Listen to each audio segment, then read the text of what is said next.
Hello everyone, and welcome back to You Create's podcast, Many Different Birds, broadcasting on CJSW Radio, where we will hear authentic stories from special guests from all backgrounds and bridge the gap between non-Indigenous and Indigenous communities, with a special focus on the Canadian healthcare system.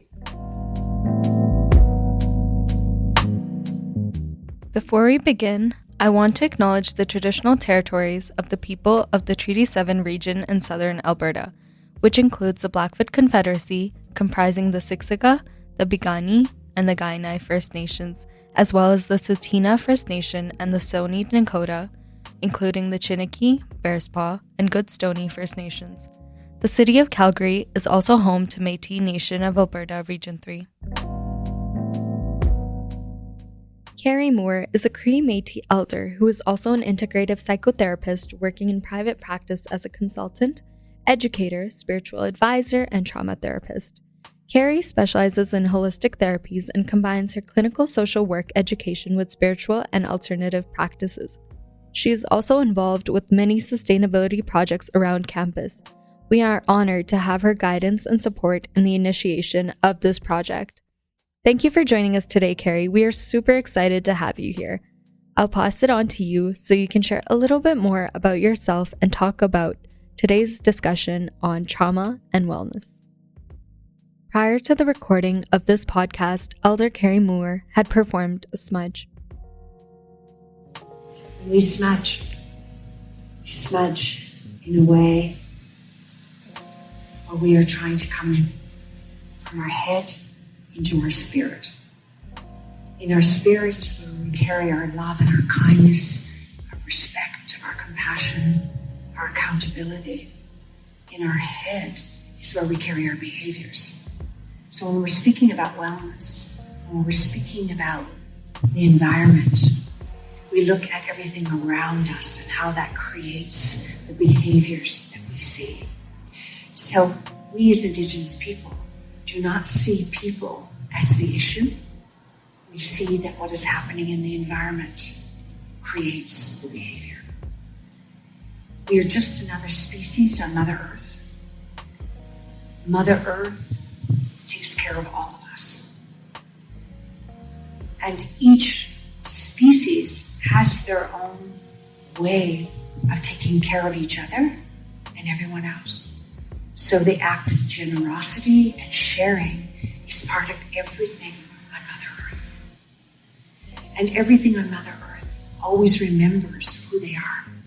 The only species on Mother Earth that forget who they are human beings. And so the reason we smudge is we gather medicines like sage, which is what we get here in Treaty 7 territory. Treaty 6 territory as well, where I am from. And we know, because Mother Earth never forgets who she is, we want her to help us connect to our spirit so we remember who we are again. So we begin every meeting, every day, everything that we do with smudge. And smudge isn't just an action. Smudge is a deep intention of connecting to values we carry that are found deep within our spirit. So when we take that breath, now we know who we are. And this world is very much in need of knowing who we are. We live in a world which is very much about what we think and what we look like. And those two are part of what we are.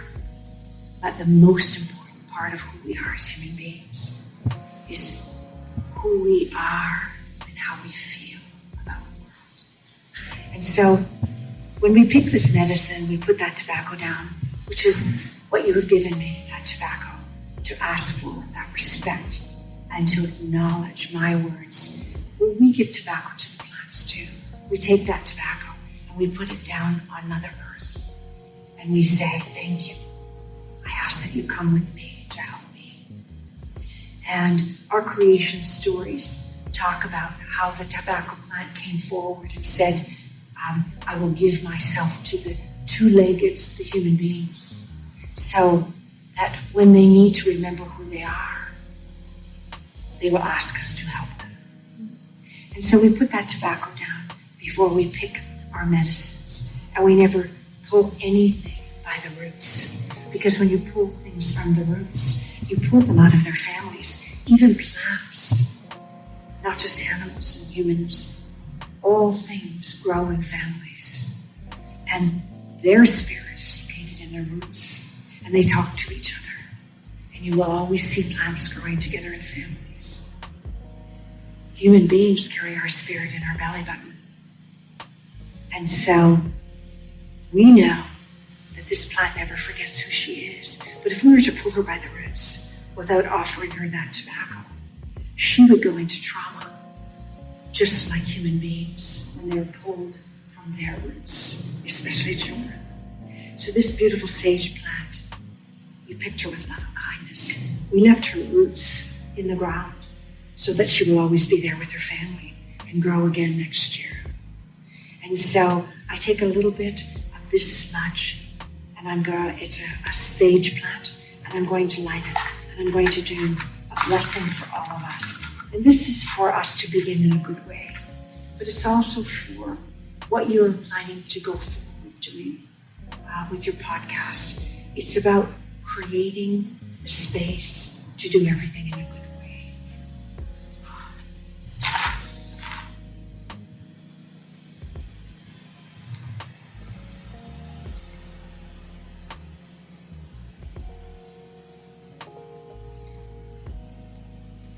So when we allow this beautiful sage to rise, she's looking for us. And so we reach out, and we reach out too. And we wash ourselves, or cleanse ourselves, or smudge ourselves, in order to get rid of all of those things that are stuck to us, that are of no value to us anymore. Our anger, our sadness, our intolerance, our jealousy, whatever those things are that are not coming from our spirit. And when we take that breath, we come down into our spirit, and now we remember who we are again. Love, kindness, and respect. So let me offer this blessing to all of us, now that we've smudged, now that we are in our spirit, out of our head.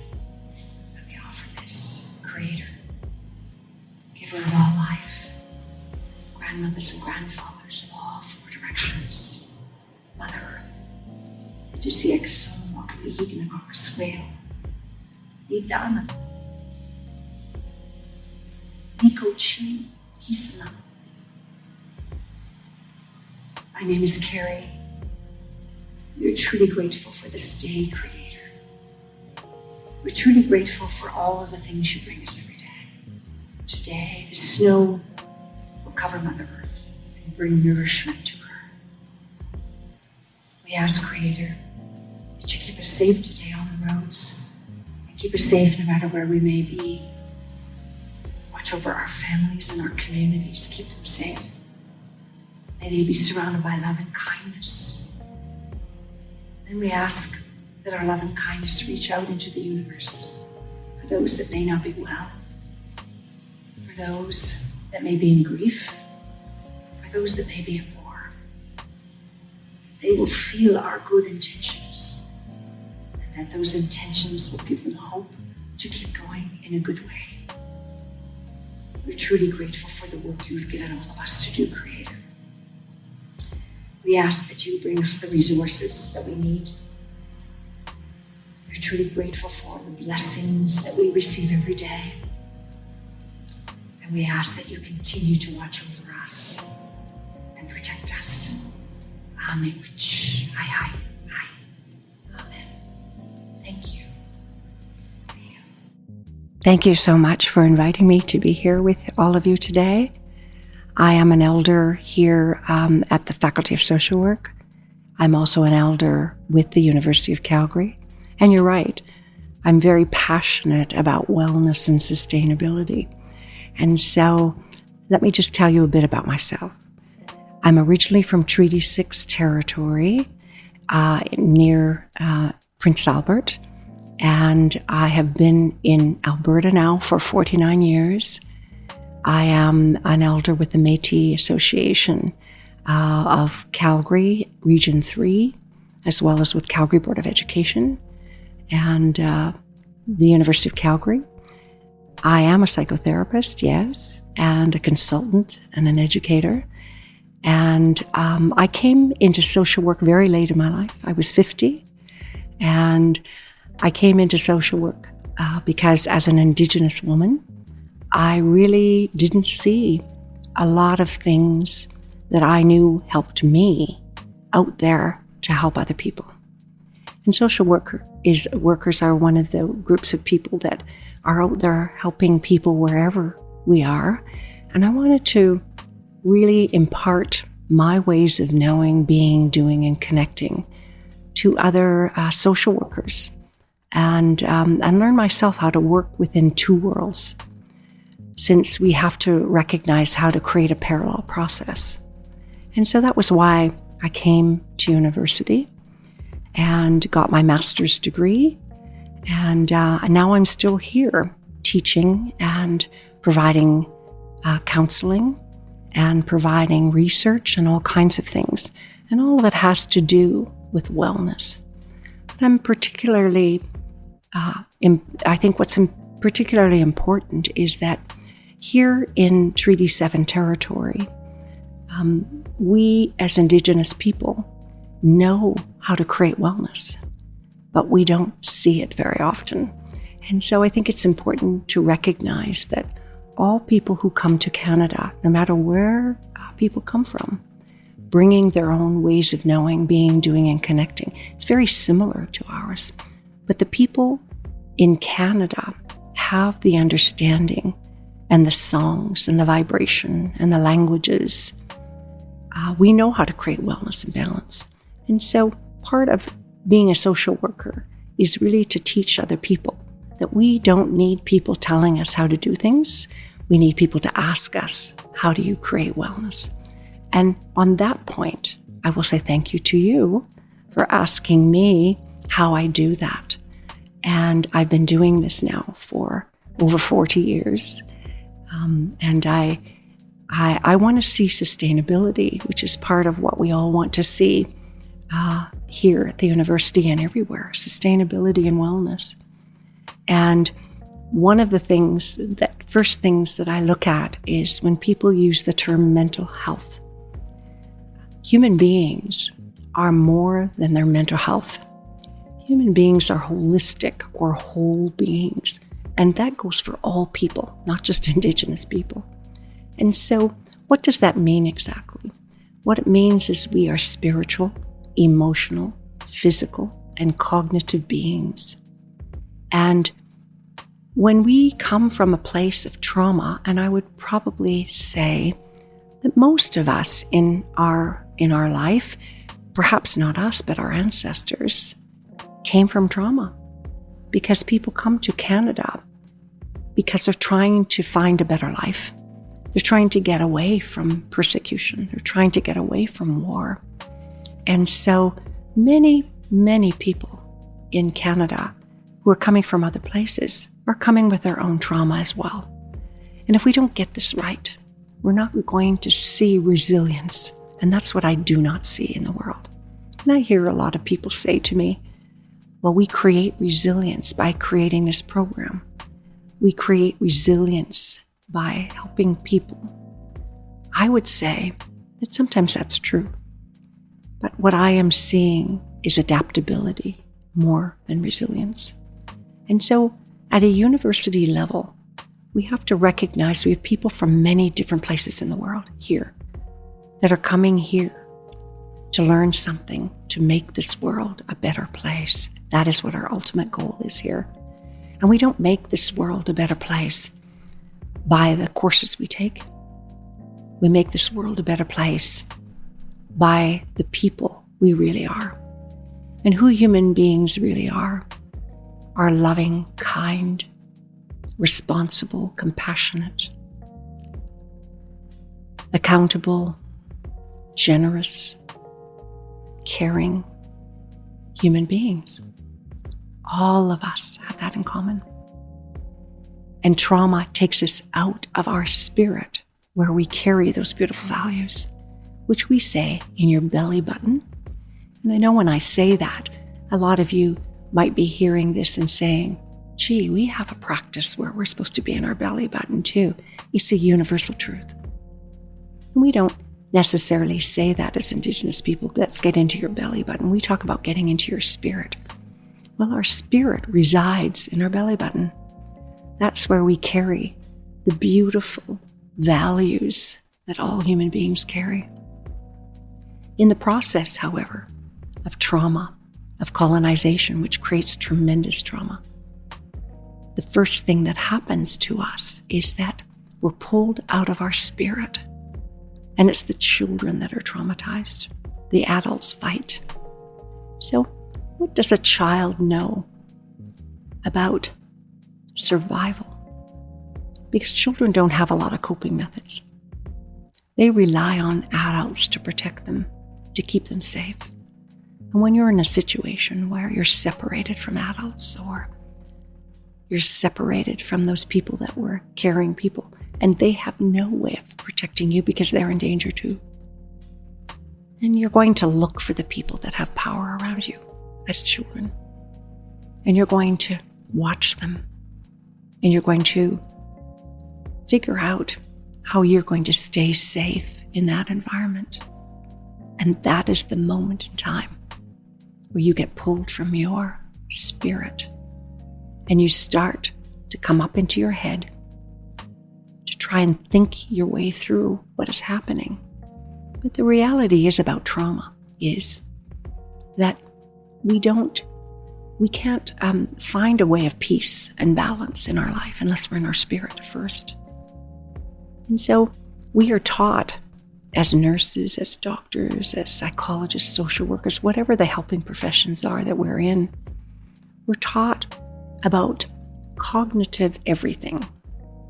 And certainly our cognitive place is one of those dimensions of being. But if we have trauma, we can't think. And so everything that we do in the world is based on what do you think? And you're working with people that are coming from trauma within their environment now because that trauma gets passed down. Trauma will be passed down forever until we step in ourselves and change what's happening in our environment. Because if you've experienced trauma all your life as a child, you're going to grow up with the same trauma behaviors of the people around you. So trauma is a learned experience as well as an epigenetic one. So we do know from the science of epigenetics, we always called it blood memory. We knew as Indigenous people, our ways of knowing are over 1,000 years old. What we do to heal is a protocol. It's not a theory anymore. So when we look at epigenetics, that is the science that discovered that you could pass down trauma for 7 generations at least. We've always known that. And so you can inherit behaviors of trauma even if you're living in an environment that isn't trauma. And this is the confusion about people and dealing with trauma, because not many people understand that. We start trying to change people's minds, giving people cognitive behavioral therapy in order to try and help us think our way through things, find solutions. But the reality is, if you have trauma, you can't think. You can only think when you're in your prefrontal cortex. And when people have trauma, even if they haven't experienced it in this generation, but they have the behaviors of trauma that have probably been passed down to them ancestrally for 7 generations, somewhere in there. And if that should happen to you, and if you don't learn any other way of living or knowing, you will carry those behaviors, which are anger, anxiety, and depression throughout your life. And guess what? You'll pass it on to your own kids. Because if that's all you know, that's all you can teach. So the idea of trauma is much broader than trauma-informed practice. I haven't seen one yet that really talks to this. Trauma-informed practice is a good place to start, I guess. But we have to recognize that we can't start helping and healing people through cognitive methods first. That's the last place we go. We have to start with the spirit first. Because when you are in your spirit, a miracle happens. You automatically drop into your prefrontal cortex. And now you can think. Now you can solve problems. Now you can build relationships. Now you can do multitasking. Now you can focus. You can't do any of those things unless you're in your prefrontal cortex. And that's just above your eyebrows, if any of you are wondering what I'm speaking about.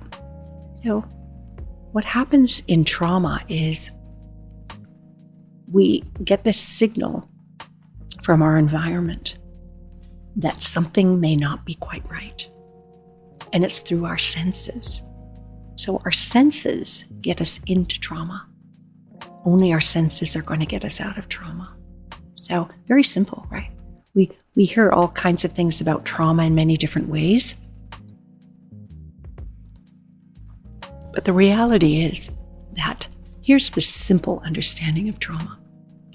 Whatever is happening in our environment, what we smell, what we hear, what we taste, what we see, what we feel, both tactilely and intuitively, will determine whether we are in trauma. And it is an automatic response to your environment. We have no control over that, by the way. So if you hear a loud noise, automatically you jump.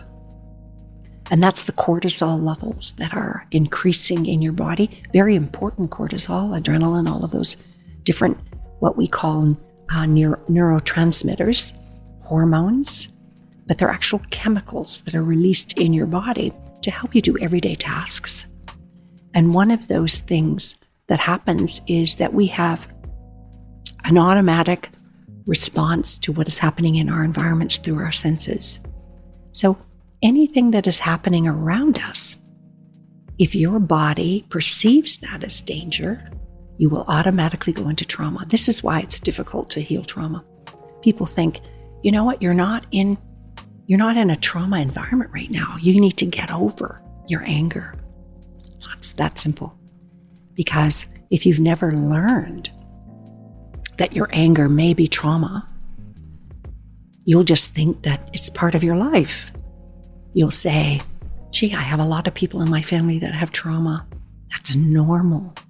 So our behaviors of trauma become normalized in the world we live in. And if you look around you, it's not just Indigenous people who have trauma. I laugh about that. You will see human beings everywhere, all around you, who have trauma. Just look at the world. Look at the world now and see the anger out there. See the sadness out there, the anxiousness. So what happens in trauma is that we get these alarms that are automatic. They start right at the base of the brain and they move upwards into your prefrontal cortex. It doesn't happen at the prefrontal cortex and move backwards. It happens at the bottom, the base of our spine. And in that moment, we have a reticular activation system there that even works when we're sleeping. So we'll wake up because we hear a loud noise, or we will wake up because we smell smoke. That doesn't always happen, mind you. But we will be woken up because even when we're sleeping, our reticular activation system is still on. And so we react to what is happening in our external environment to determine whether we are safe or not. And we have no control over that. So when you're a child, think about this, and you experience trauma in your life, and you have no coping methods, you have no adult who's there to whisk you away to safety, what do you know? Nothing. You have no coping methods. So the younger you are when you experience trauma, the harder it is to heal it. Because when you're an adult, you have a tendency to already have coping methods. I know what to do when I hear a loud noise. I can run. I know when I smell something, I know what different smells are, and I can tell if that's a burning house or if it's a cigarette. So as we get older, our brain actually adopts different coping methods. We create more neural connections in our brain, which says if this happens, this is what you do. And so we have sometimes a way to get away from danger because we've had an understanding through past experiences as adults to get us through it, or somebody's told us, or we've read about it, or we've seen it somewhere. So the most difficult trauma is the trauma that children experience. And children may experience trauma in an environment in two ways. One is through their epigenetics, because it's passed down to you. And the second way is through the environment that you are living in. So if your parents experience trauma in their lives and they've never had it resolved in their lives, they are going to carry those trauma behaviors into their relationship with everyone.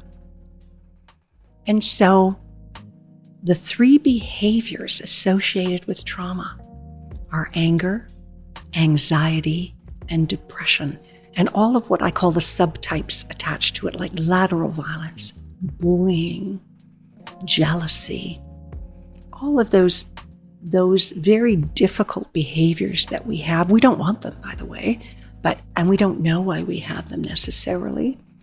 But if we have unresolved trauma, we carry the behaviors of trauma.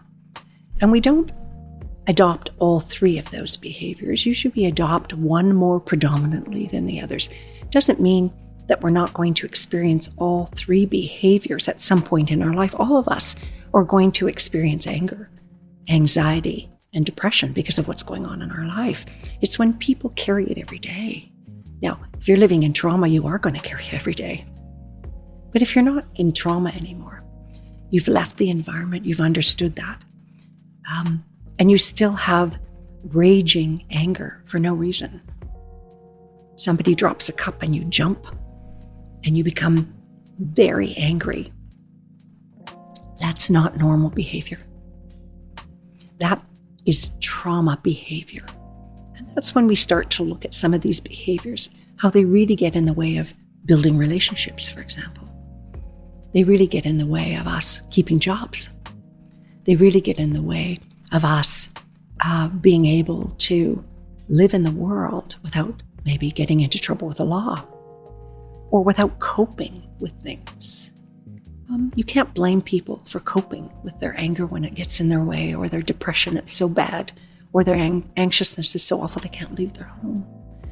Those are behaviors that we adopted as children or as adolescents primarily, and without resolving them, we carry them into adulthood.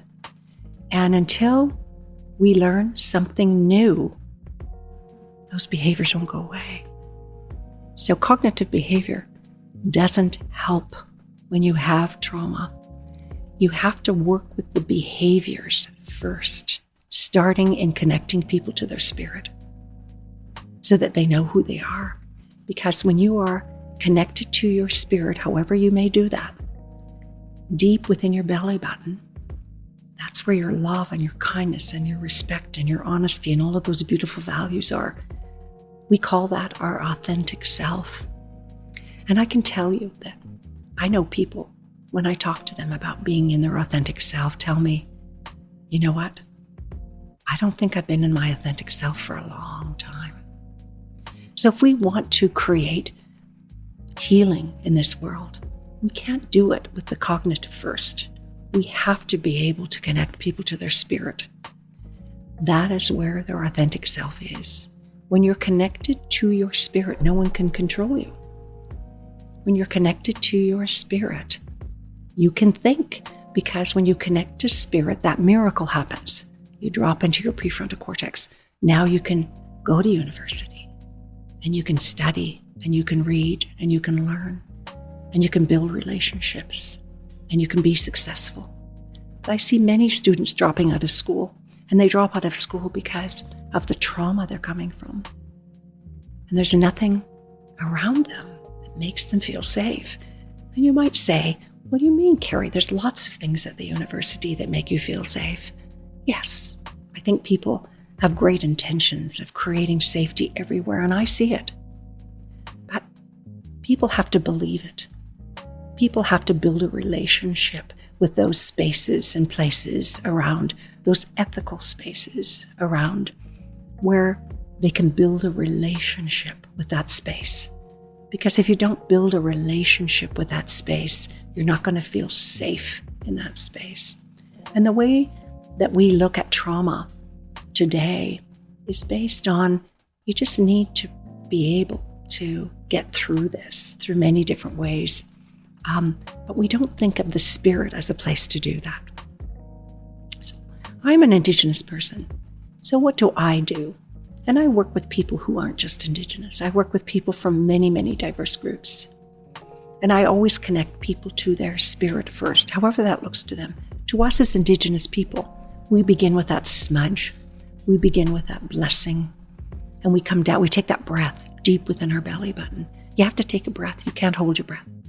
You must take that breath and come down into your belly button and relax your shoulders.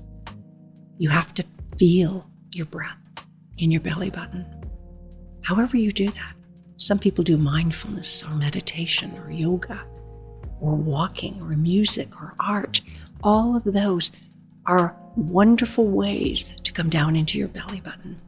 We as Indigenous people smudge, and we take that breath.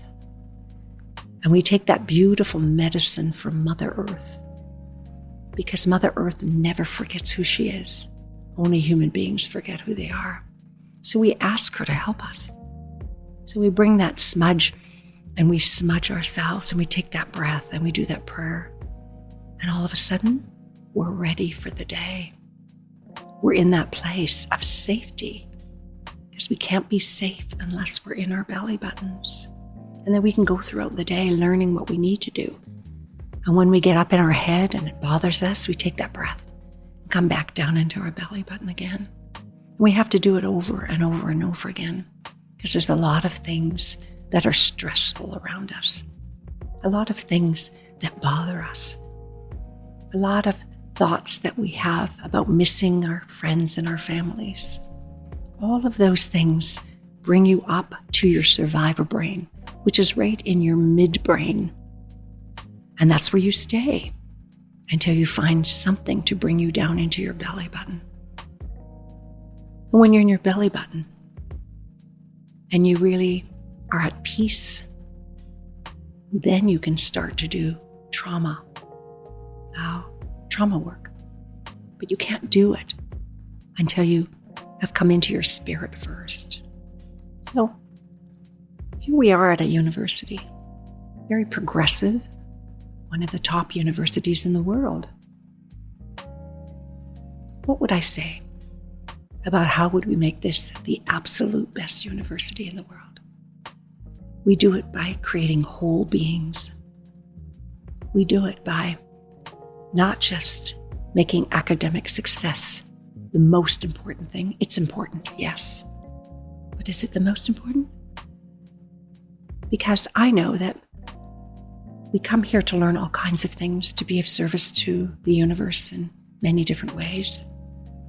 Architects and nurses and social workers and educators and all of those incredible fields of study that we go into. But those are just fields of study. We use our skills to be the best architects or the best social workers.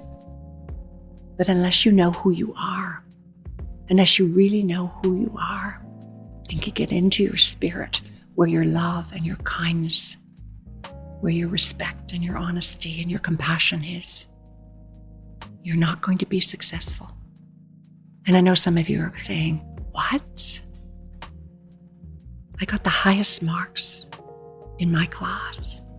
That's fantastic. But unless you know who you are, people aren't going to believe you.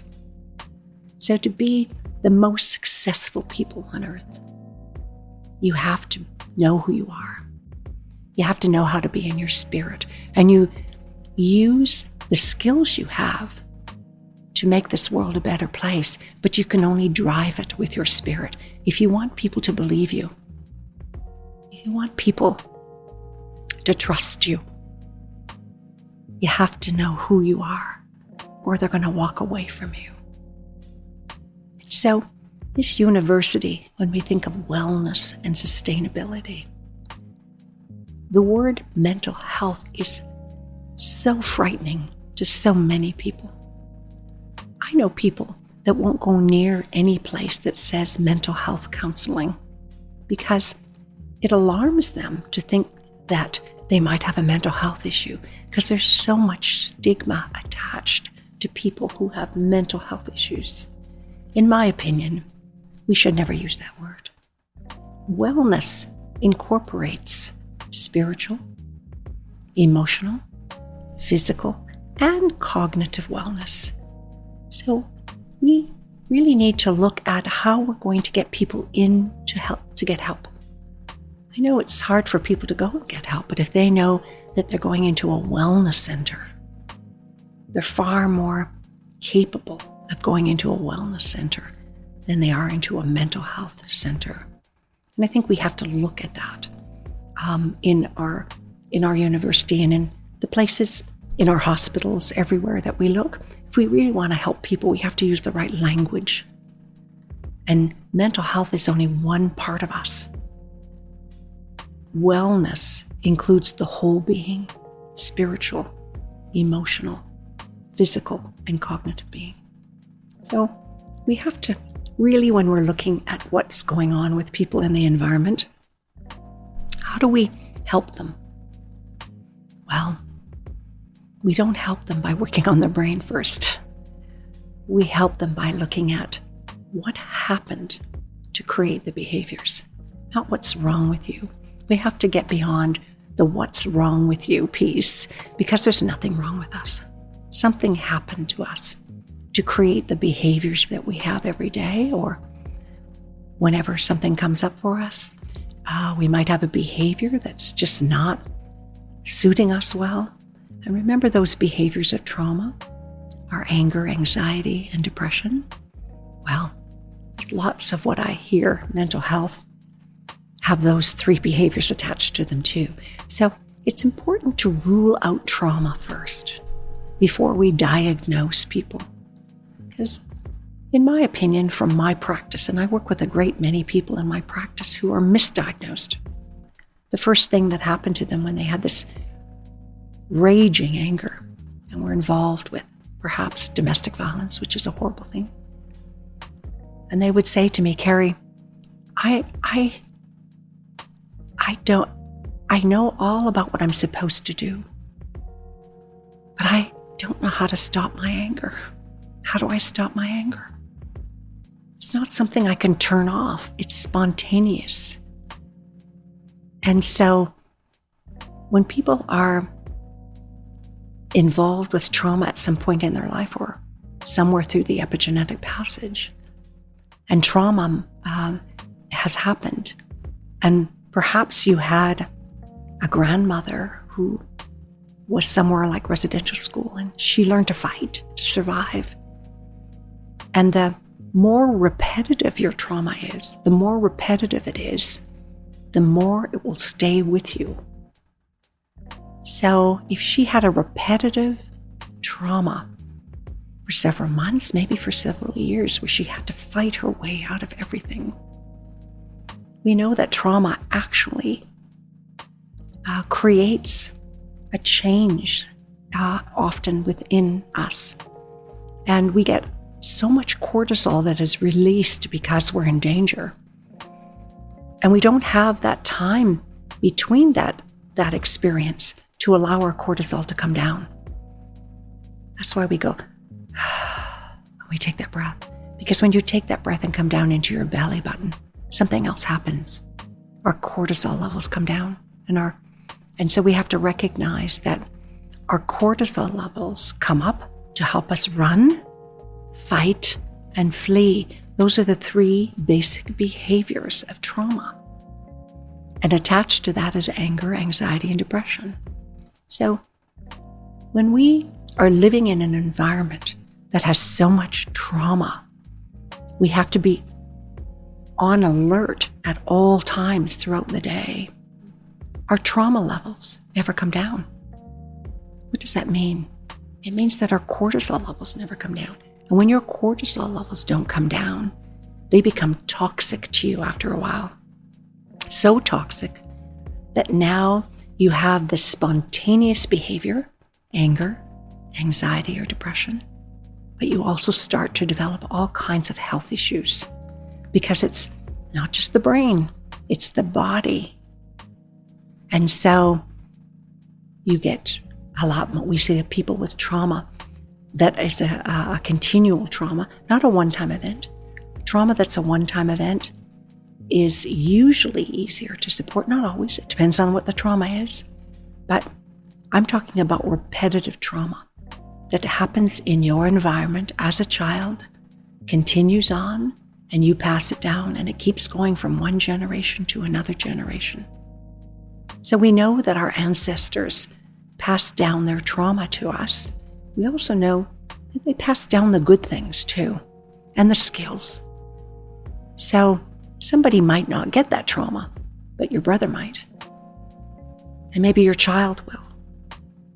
But it's important to know that until we learn a new behavior, that trauma is going to stay with us, and we're going to keep creating trauma for our families.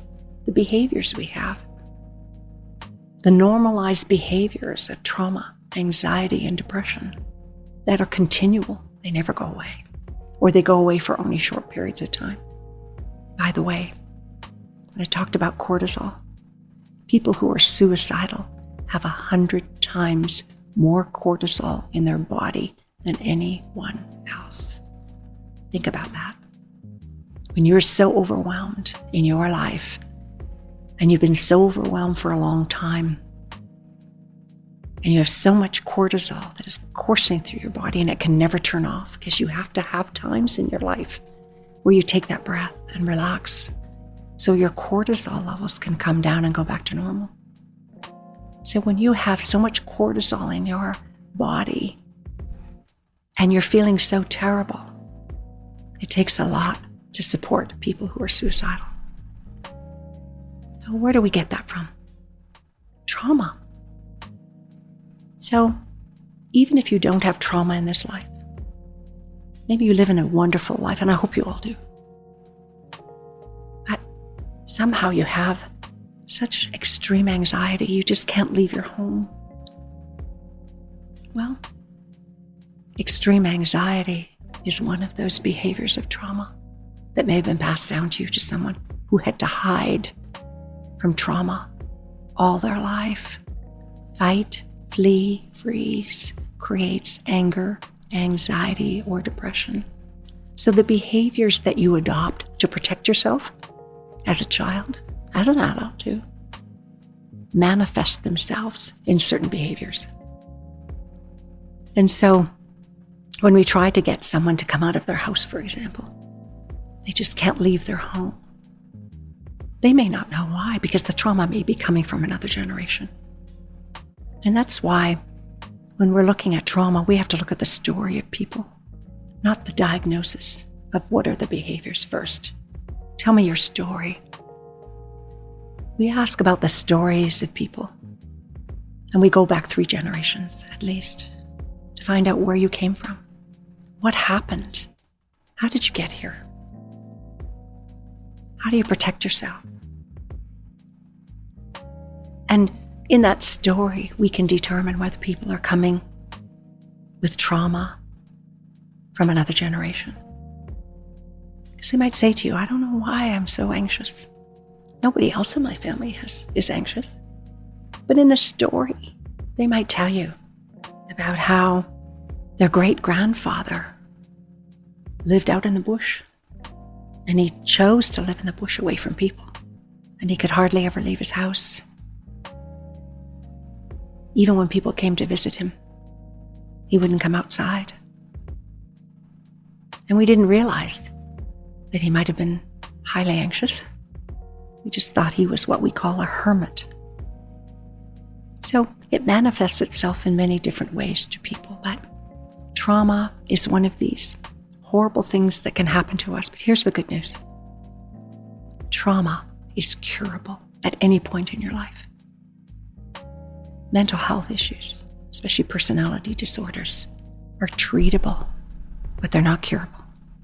So when I work with people who have been given a diagnosis sometimes, not always, sometimes they do have mental health issues. But most of the people who come to see me tell me they have extreme anger or clinical depression or acute anxiety, and they're taking medication for it and they're trying to get help and just isn't helping for any length of time.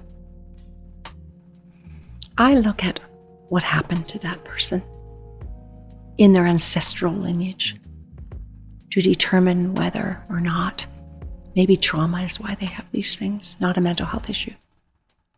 So we have to be careful because trauma is totally curable at any point in your life. But in order to cure it, you have to find another way of living your life, and you have to understand it first.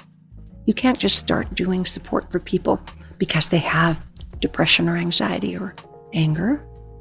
Start doing work with them. You have to figure out where that's coming from. Why? What happened? So that they understand it. So the very first piece when people come through that story of trauma and tell you that trauma and you find it out somewhere is you have to help people understand, so you got this anger from your great-grandfather. It's not your anger. Do you have any reason to be angry now? No. So we have to recognize that it's important for people to know why they're angry before you can actually work on it. It doesn't help just to say, okay, you've got anger, let's work on it. Why? And it's really important for people to know why they have behaviors. Where did they get them from? And so we talk about it through story. And so how I do an assessment for people with trauma is I ask about their story first. Tell me your story. Tell me what happened. Do other people have these behaviors in your family? Do you get angry all the time? Do you get angry if someone looks at you in a wrong way? Are you anxious and you can't go to school? What happened? Is there something that happened in your environment? Well, tell me about your family. What happened to your grandparents, your auntie, your great-great-grandparents? Where did they come from? What happened? Why did they come to Canada? What happened? So we have to know why we have those behaviors of trauma, anger, anxiety, and depression. And we have to recognize that those behaviors also can be diagnosed as mental health issues. But unless you rule out trauma, maybe you're diagnosing people and they don't really have those things. And until you heal the trauma, whatever therapy you're using is probably not going to help until you rule out all of those things. Cognitive behavioral therapy is very effective for people if they've worked through their trauma first, if they know where they got it from, if they understand that it's been given to them by someone else. It's not really theirs. Because if they're living in an environment where there's no trauma, then you can heal that. What about if they're still living in an environment with trauma, though.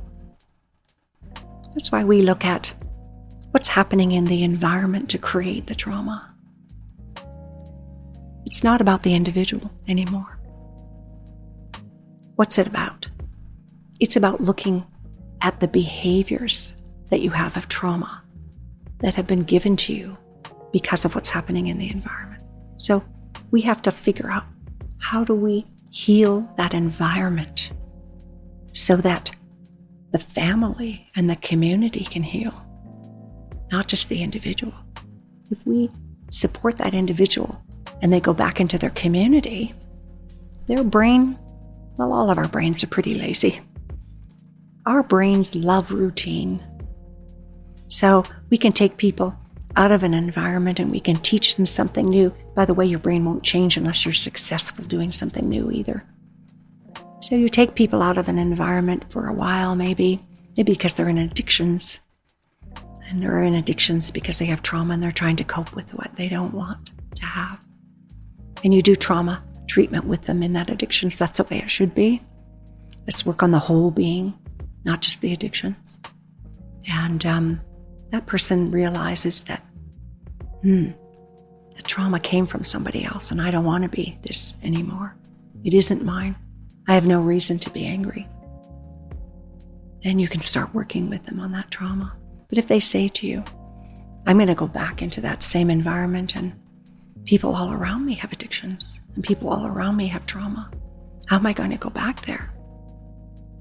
Because if they do, their brain will like it. And their brain will go, this is familiar. And your brain will reset and go right back to the old behaviors. That's why it is so difficult to get rid of our addictions, because our brain is so familiar to those behaviors. So let me talk for a moment about, how do we create new behaviors so that our brain can actually change and be successful? Very simple. Just like what I told you in the beginning. Our senses get us into trauma. Only our senses are going to get us out of trauma. So let's talk about that. So,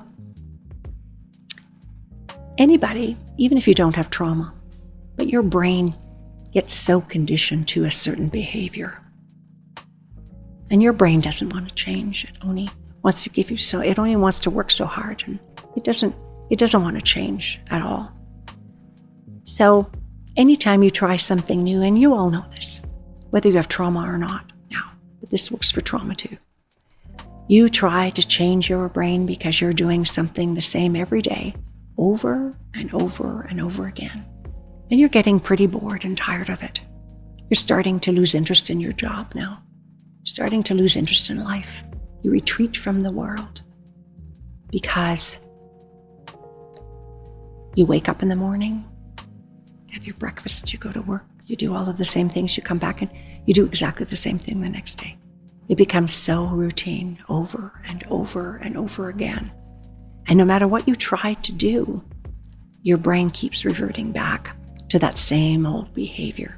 And it makes you feel terrible because you don't want to be doing the same things you're doing. You want to change something in your life.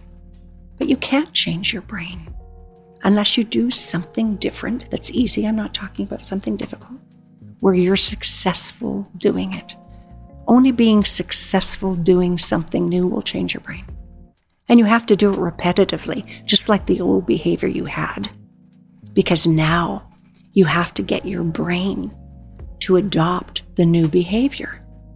And it won't adopt the new behavior unless it's repetitive and consistently you are successful doing it.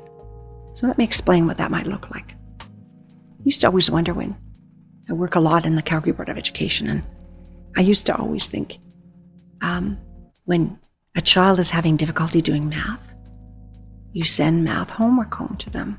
And I used to say to the teachers, why are you doing that? The child has such trauma around doing math. They want to do math and they can't. But they will if you quit sending math homework home and do something else first. We have to find something we're successful doing first and be successful doing it. And when you're successful doing it once, twice, maybe 3 times, all of a sudden, your brain, you see, has to use more energy now. And it's used to using more energy. And it gets easier and easier as you do more consistent positive things to change your brain. Pretty soon, your brain is saying to you, yes, I can. Not, no, I don't think so. So this is how simple it is. For example, if a child has trouble doing math, give that child something to take home if you really want to, that he can be successful at. So maybe he likes to draw.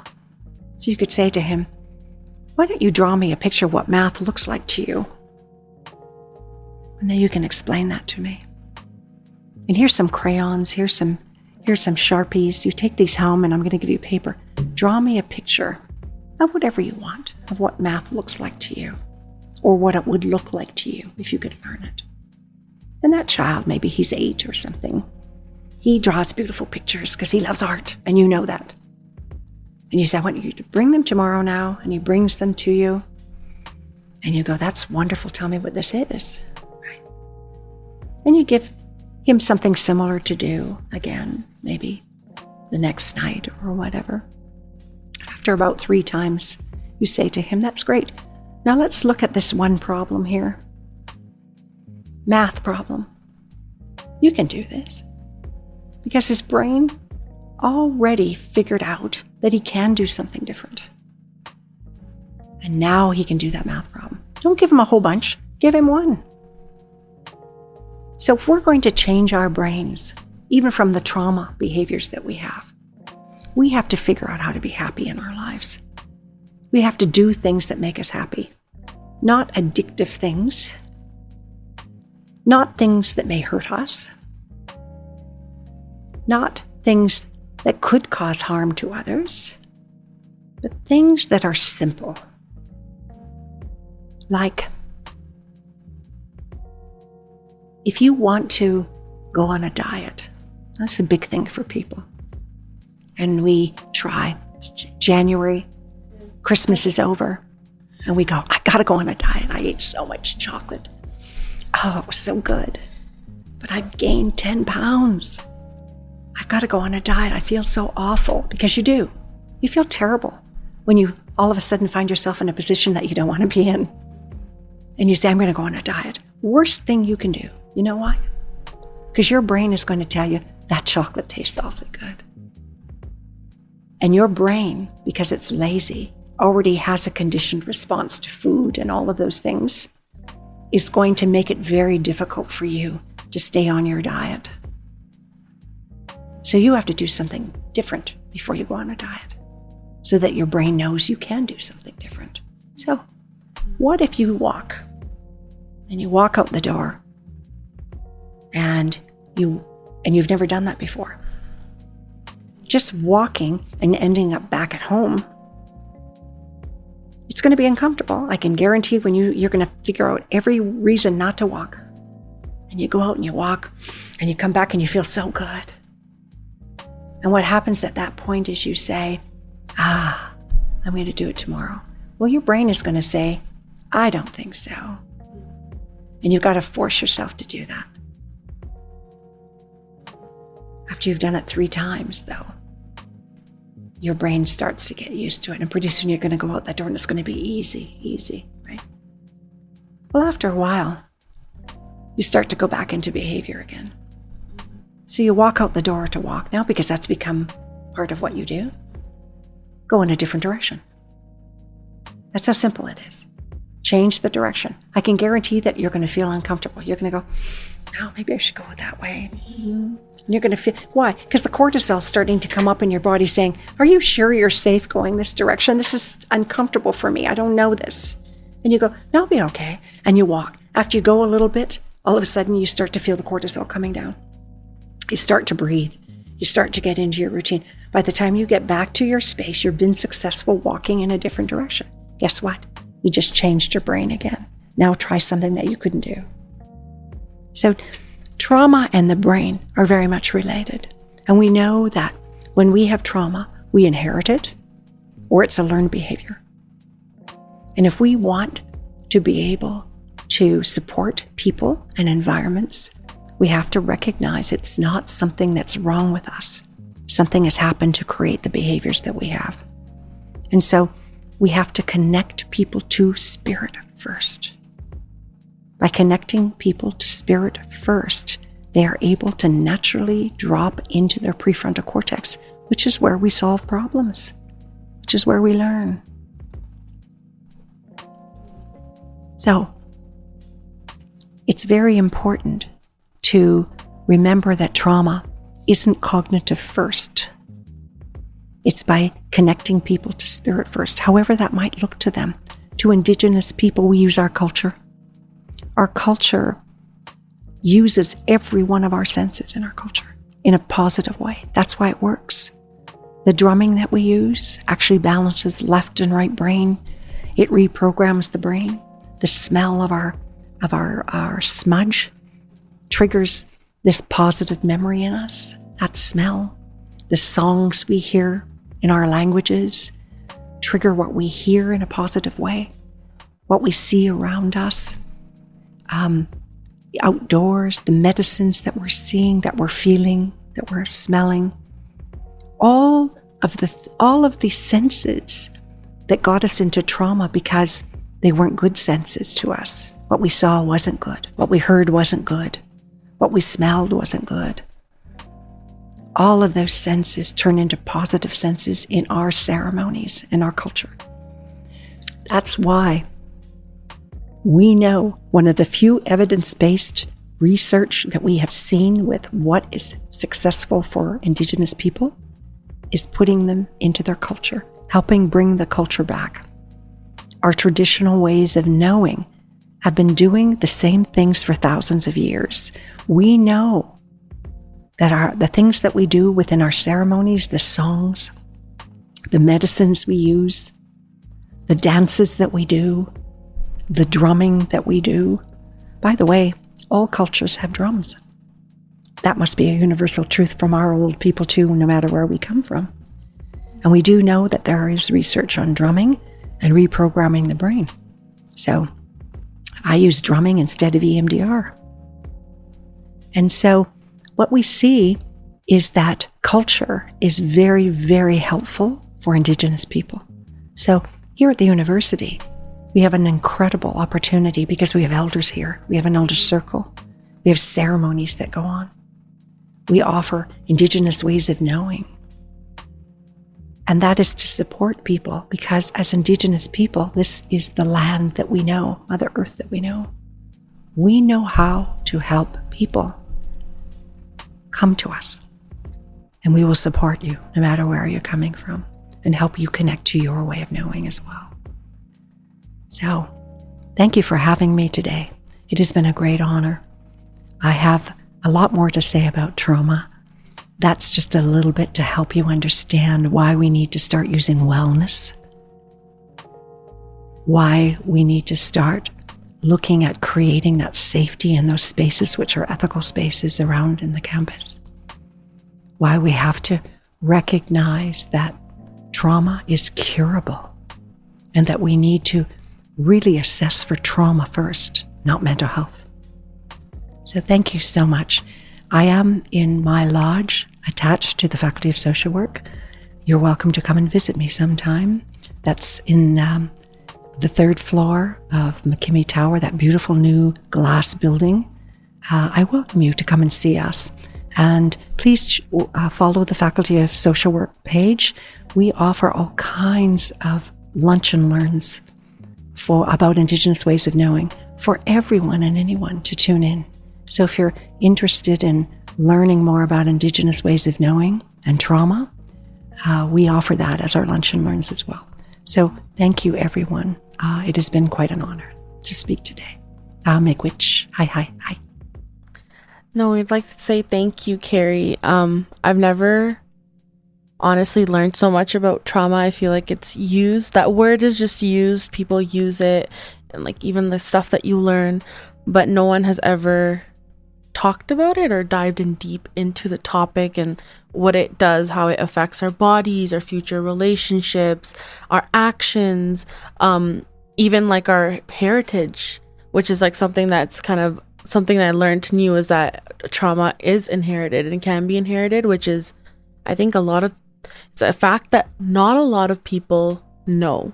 And I think it's worthwhile to know that if we don't work on our own concerns, our own traumas in our own lifetime, that it has a lot of future impacts, which is nice to know. Yeah.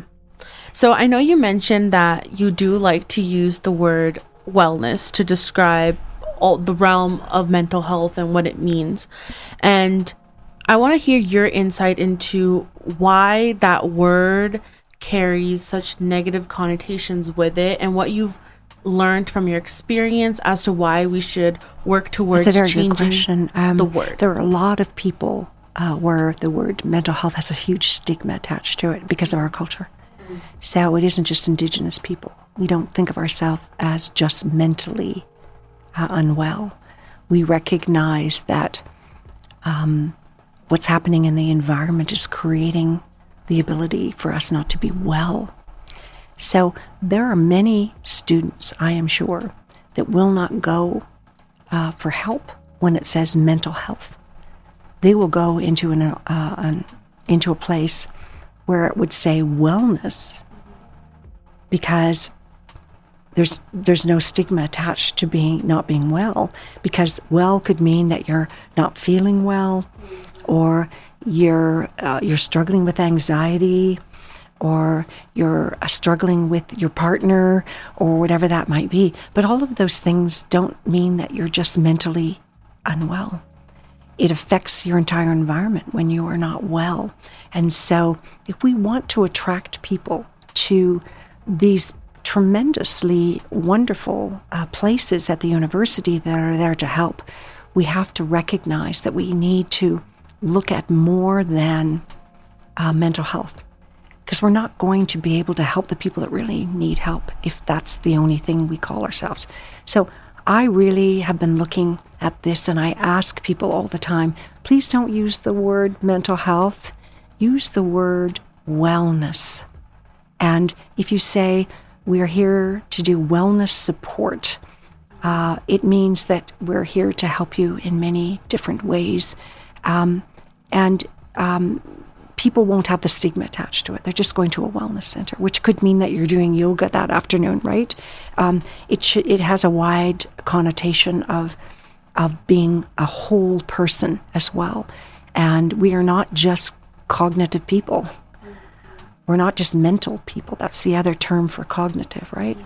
We are whole beings, and we have to be able to bring people to us without that stigma attached. So using wellness is something that we should be using.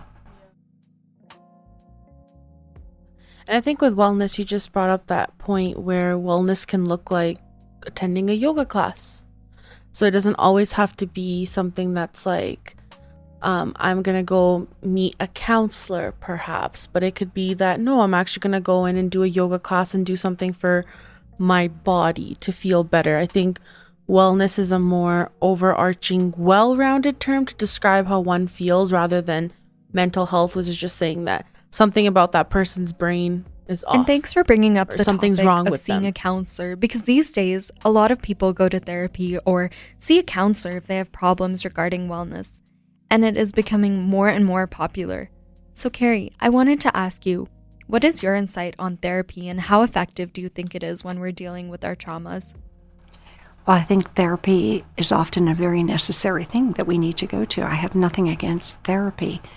I think, however, we have to recognize that if we want sustainability through our therapeutic sessions, we have to look at the whole being again.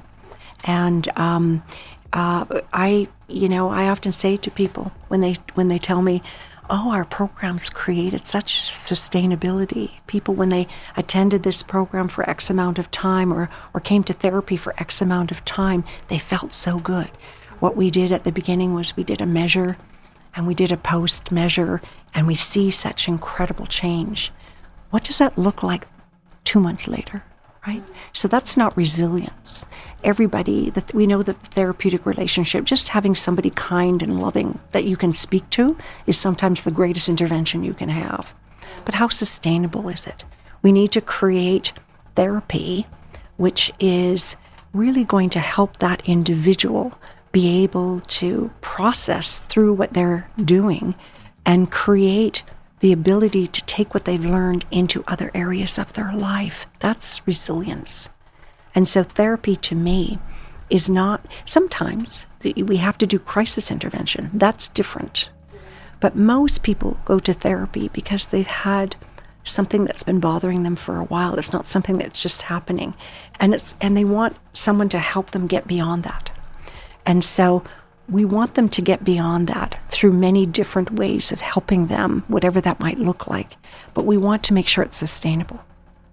Because often people will go for counseling, they go home, they might feel great for a week or so, and then they go right back into the old behaviors. And then they think, wow, it's not going to help me to go to therapy. I'm still where I was. We have to think about that in a different way, being more holistic about what is it we do to help that individual actually process what's happening in their life, what are they doing in their life, what do they need to change their life, and how do they do that with your help as well as doing it on their own.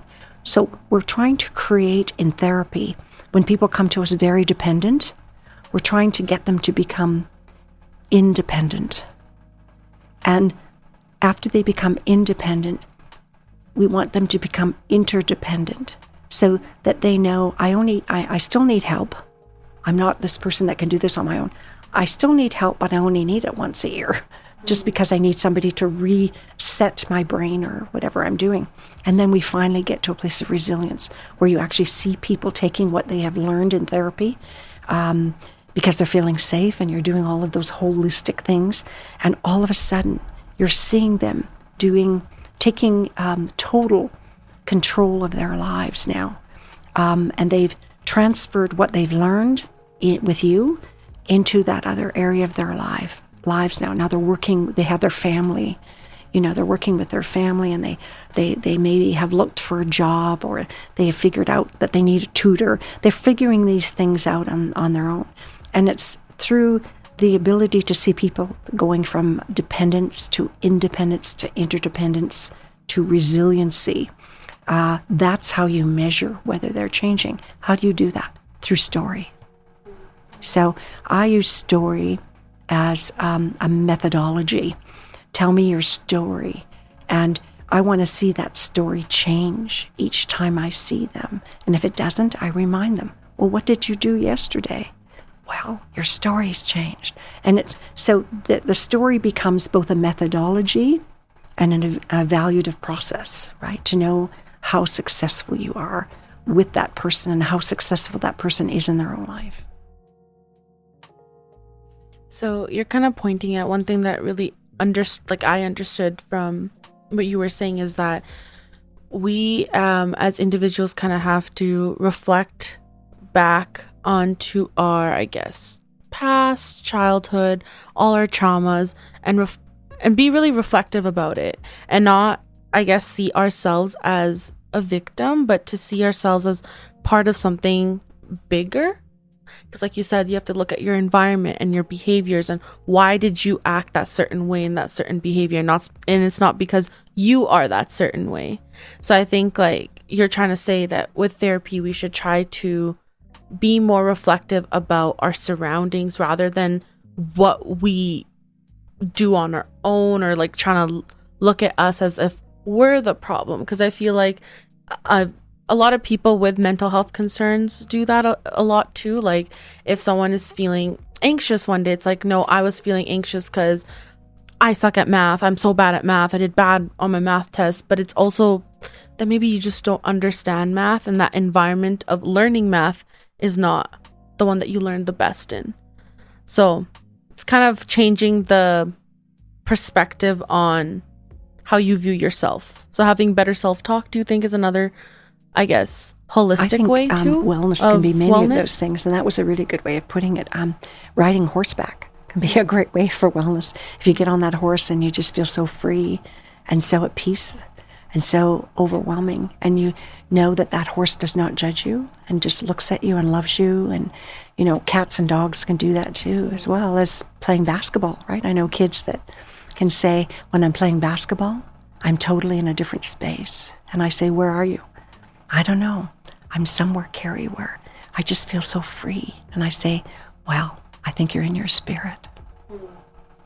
So whatever you do in your life to help you be in your spirit gets you out of your trauma brain. And that's what we have to look at, because a lot of people have never been in their spirit for a long time. I think with modern things that are happening, like being a university student myself, not anymore, but a past university student, I feel like that trauma brain carries on, like it carried on for me for like 5 years, because you don't ever get that pause to sit there and reflect, because you're forced to just keep on going. And that's kind of what society pushes on you too, that if you do take time off, you're again the victim. There's something wrong with you, you know? So you feel guilty again, taking time off to, like, you know, work on yourself, work on whatever you need to. And I've noticed like that trauma brain, it just continues on in life, because if the world doesn't stop, that means we don't stop. Well, I think that's the other issue with the world, isn't it? Yeah. I think what I see, and we have these discussions quite a bit about how busy people are. Mm-hmm. We're so busy that we don't ever get those breaks. Whatever happened to the times in our lives where we always had a morning coffee break and an afternoon coffee break and a whole lunch break? We don't have that anymore. And I think the way the world is going so quickly, it goes so quickly, and we're expected to do all of these things because we allow it. And so you're young. You have the ability to change the world by saying, no, I'm taking my lunch break. No, I'm taking my 15-minute coffee break. I think we forget also, we're living in such a fast-paced world. We want to be the best. We want to get ahead. But what that does to us is it makes us sick. And we have to be careful about that, because we're human beings. We're not machines. And we have to be able to set our boundaries as well in our workplace. And so I would expect all of you, being so young, that you're going to do that, because I am seeing something happened where the world became so busy that nobody takes care of themselves anymore. And so part of the whole phenomena of self-reflection is that we don't do self-reflection anymore. We don't even think about ourselves, and then we get angry at everybody else around us because we think, well, I'm already working so hard and that person wants me to do this. We have to be able, we're the only ones, we have to recognize when we're looking at healing and wellness in the world. Wellness in the world isn't just in us, it's in the world. How do we create wellness within our environments? By setting our boundaries and saying, it's 4:00. Yeah. I'm the end of my shift. It's time to go home. I have family to go home to, right? And you have a right to take those times for yourself. And what happens when you do that, you'll feel a lot better about yourself. You actually create wellness within you.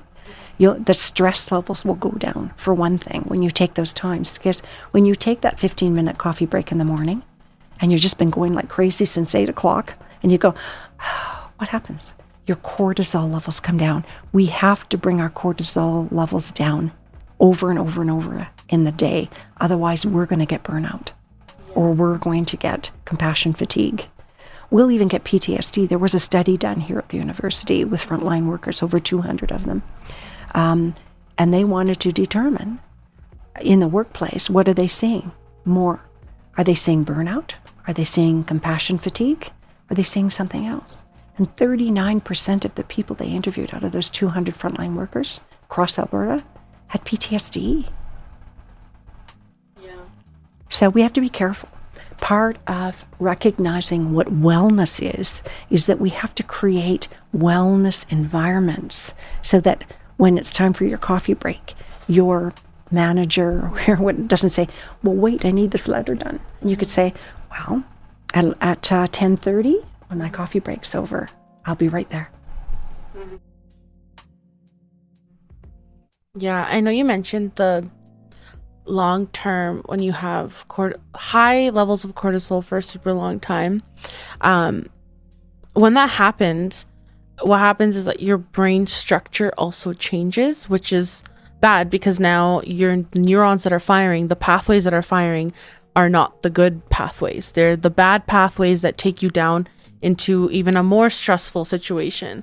So I know, like, I actually teach this to kids a lot about the long-term effects of stress, and I ask them, I'm like, do you know what is good stress? Like, have you seen good stress? And they're like, well, stress is stress. I don't think stress is positive. And I tell them, I'm like, well, if you have a quiz that's coming up or a job interview, it might be stressful, but isn't that a good stress that you have something to do? Because if we don't have stress in our lives, then we're couch potatoes. But then I also teach them that there's a difference between, let's say, having 2 weeks to study for a test versus a day. You know, that there's that difference between that good level of stress versus bad levels, and that when we have it, and as you're growing up, our brain structures are changing so much that the neurons that fire or get really strong are all our bad pathways of our bad habits. And in order to change them, like you said, into our good habits, it takes more than that 1, 2, 3 attempt, because now it's structured in our routine to do A to B to C, and it's hard to go from A to B to Z. Yeah, so I was talking about before, right? When I said do something different to change your brain, what you're actually creating is positive stress. Because you go, I don't want to walk necessarily, right? Yeah. But you do it and you'll feel very uncomfortable because your cortisol level comes up and it's like, what are you doing? Mm-hmm. And you do it anyway, and you get all the way home and you were successful and you feel really good. Yeah. So that's what we call positive stress. So the cortisol level only comes up for a little while until you get beyond it, and then it goes down. Mm-hmm. And you have to have positive stress to change your brain. That's how you do it. Mm-hmm. Yeah.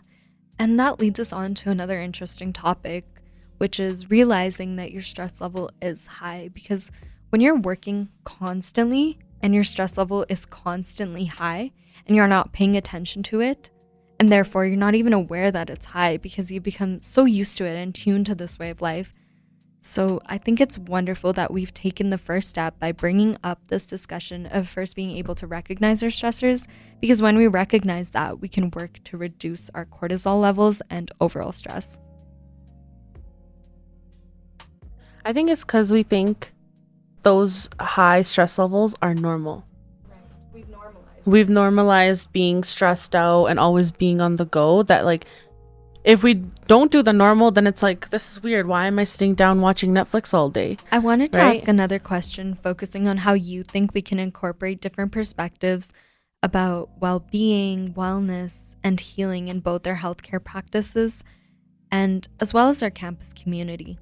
Because as you mentioned, the University of Calgary is very diverse. We have a lot of different people from different cultural backgrounds, and I'm not sure if we're taking that holistic perspective into account on our campus.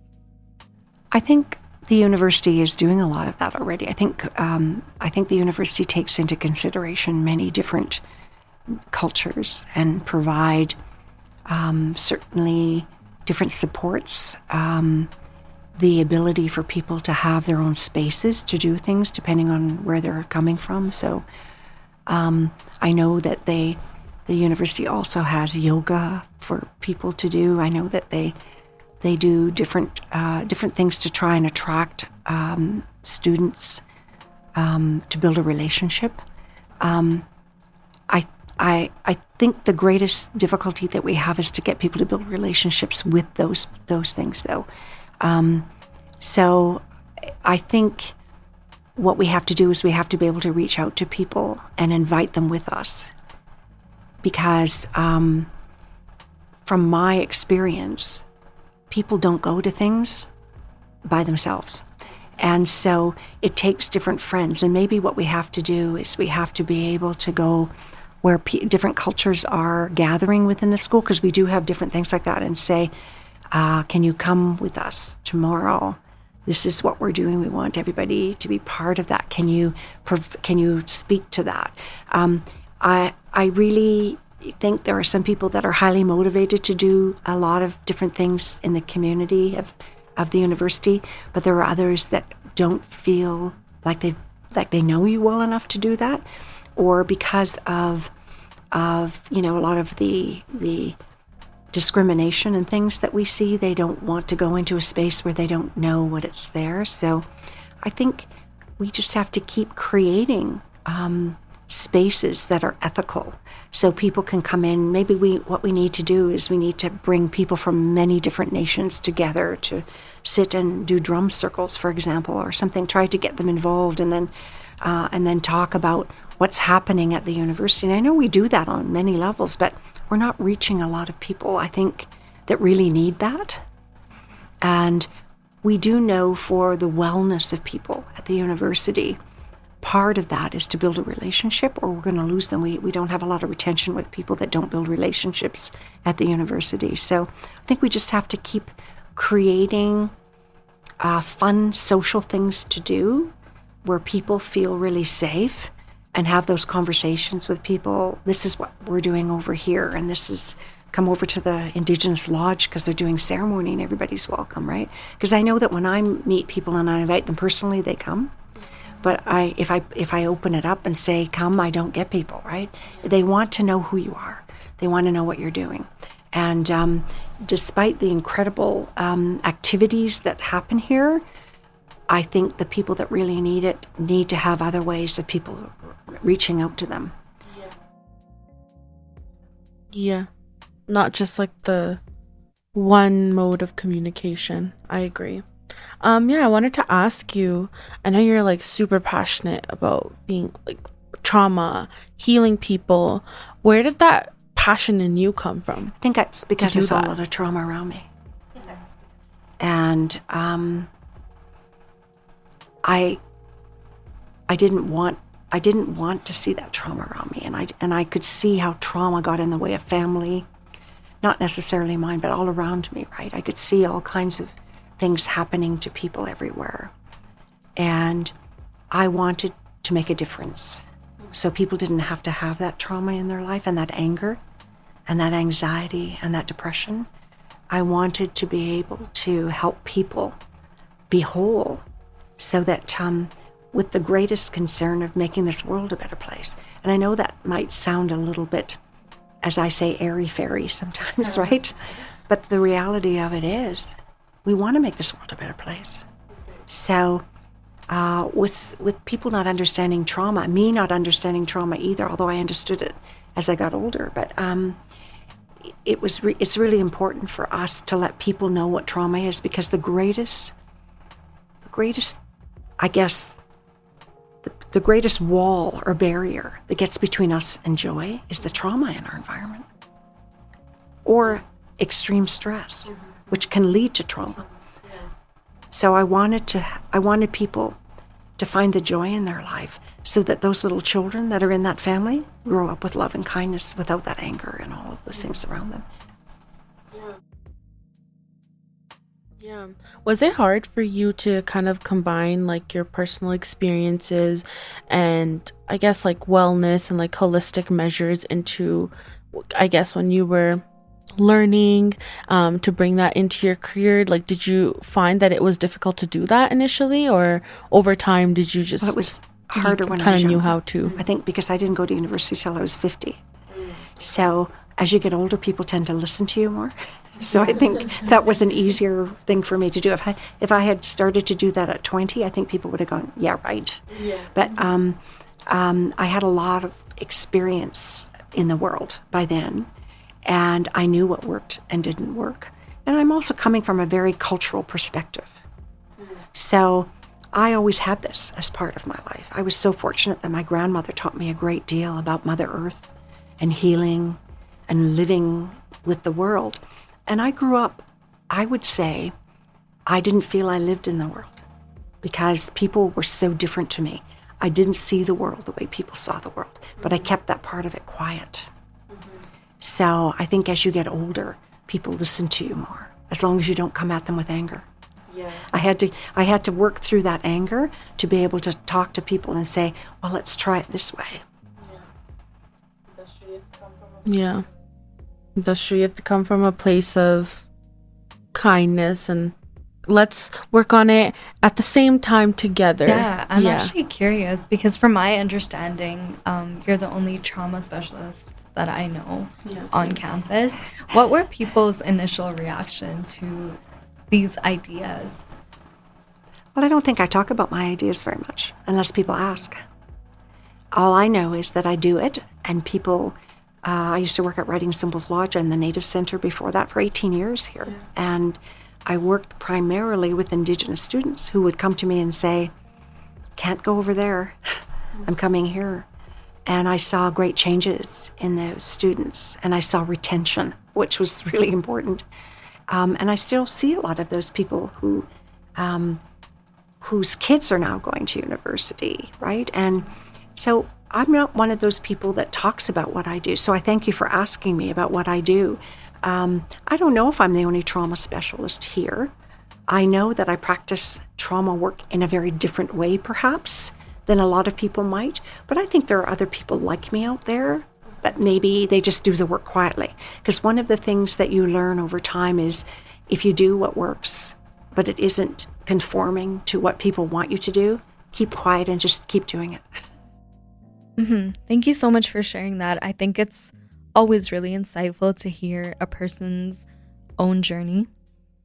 And before we reach the end of our time here today, I wanted to ask one more question. If you could leave our listeners with one thought or one key takeaway from this episode, what would that be? I think we have to recognize that being in spirit makes us a whole being, because everything else falls into place. So we have to find our way back to ourselves in order to be whole beings.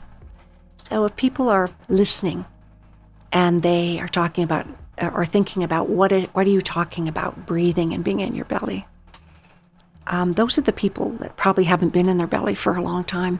When you're not in your belly button, people can control you and will do what other people want us to do rather than what we know is right.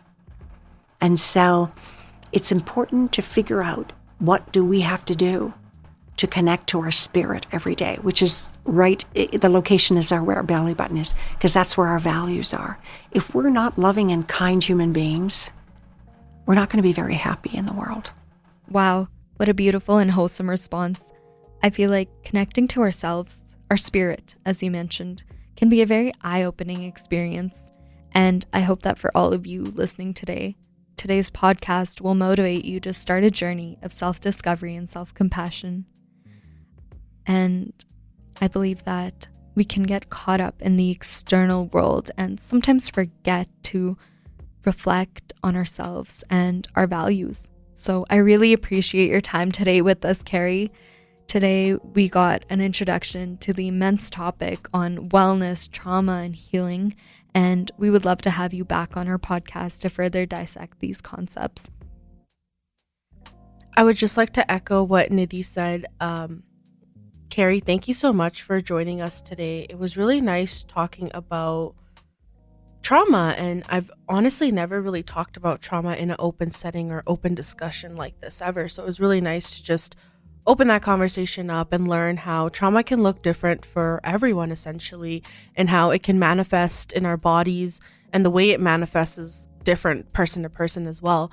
So thank you, Kerrie, so much for joining us today, and I really hope we get you again on the podcast so we can kind of open up the discussion more and dive into topics a little bit more as well. But thank you so much. We want to thank CJSW, the Indigenous Global and Local Health Office, the Grandmother's Lounge, and lastly, the Writing Symbols Lodge for helping us kickstart this podcast. We couldn't have done this without your support and knowledge. Lastly, thank you to everyone who tuned in. Join us on CJSW, Spotify, and Apple Music for bi-weekly episodes on all topics healthcare with special guests and your two favorite hosts, Nidhi and Harveen. See you soon.